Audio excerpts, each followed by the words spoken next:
Selamat pagi anak-anak. Pada kesempatan ini, Ibu akan menjelaskan materi tentang bab penelitian sosial. Penelitian sosial, pengertiannya adalah suatu proses atau rangkaian langkah yang dilakukan secara terencana dan sistematis untuk mendapatkan pemecahan masalah atau jawaban terhadap pertanyaan-pertanyaan tertentu. Kemudian berikutnya yaitu syarat penelitian. Ada 3 macam syarat penelitian. Yang pertama yaitu sistematis, yang kedua terencana, dan yang ketiga mengikuti prosedur ilmiah. Kemudian yang berikutnya adalah jenis penelitian. Di sini kita bisa melihat tujuannya ada 2, yaitu tujuan dasar dan tujuan terapan. Kemudian metodenya yaitu historis, eksperimen, dan observasi. Kemudian pemberian informasi ada 3, yaitu eksploratif, deskriptif, eksplanasi. Data yang dikumpulkan yaitu ada 2, yaitu kualitatif dan kuantitatif. Kemudian tempat pelaksanaannya ada 3, yaitu laboratorium, lapangan, dan perpustakaan.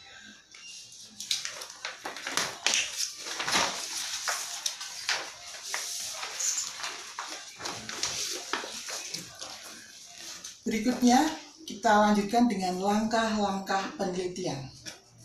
Dibagi menjadi 3, yaitu 1.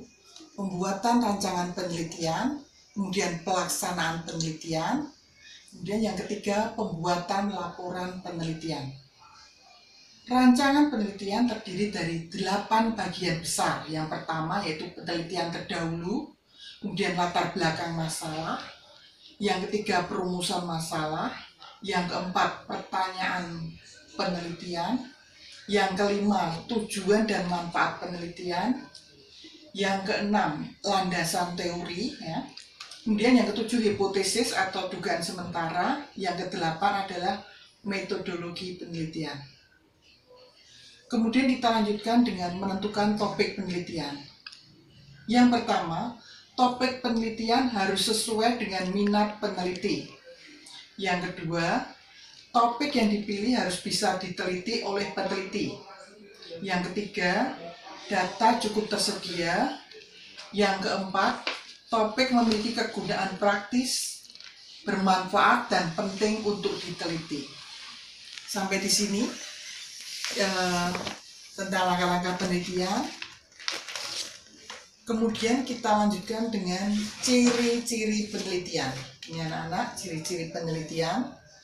Ciri penelitian ada 2, yaitu dari penelitian kuantitatif dan kualitatif.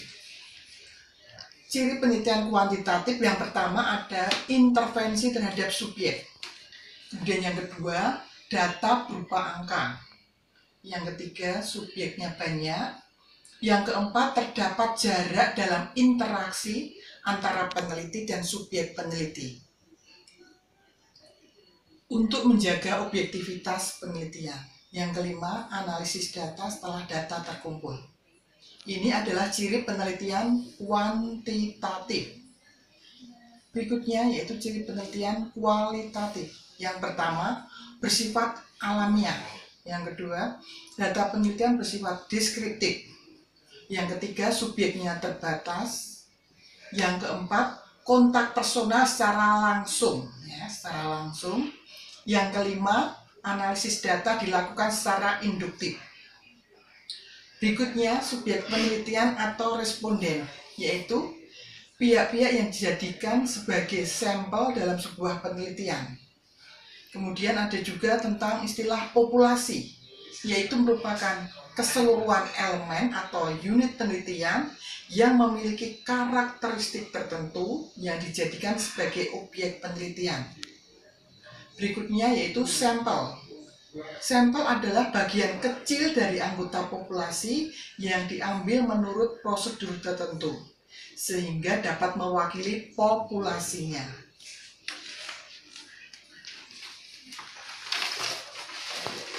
Itu tadi tentang ciri-ciri penelitian. Sekarang tentang jenis data.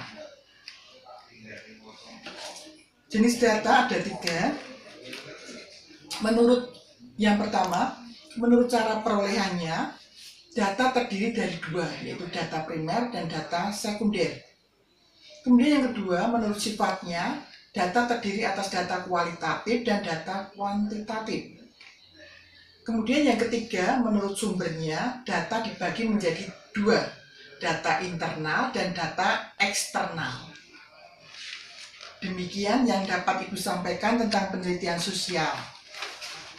Sekian, terima kasih.